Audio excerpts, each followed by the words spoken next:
va tenir lloc la 29a edició de la cursa de 3 hores de resistència d'enduro, organitzada per Motoclub Segre i que es va dur a terme al circuit del Bosquet, a Pons. Aquesta cursa va començar fent-se a Ogern de Bassella, ha passat per Coll de Nargó, per Oliana i ara aquí. És una cursa del motoclub que és variable de circuits, encara que ara ja fa uns anys que l'estem fent aquí al circuit del Bosquet.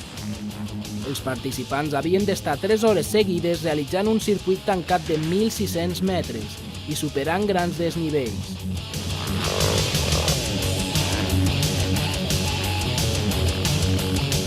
A la cursa hi van participar 64 equips, dividits en categories júnior i sènior, les quals es dividien a la vegada en 3 categories depenent del tipus de cilindrada. Els primers classificats de la cursa va ser l'equip format per Joan Barreda i Roger Ballus, els quals al final de les 3 hores van fer un total de 81 voltes. El segon equip classificat va ser el format per José Luis Martínez i Josep Alonso, excampió d'Espanya de motocross. La tercera posició va ser per Joan Cros i Raúl Álvarez. Tots ells pertanyien a la categoria Sènior 4T.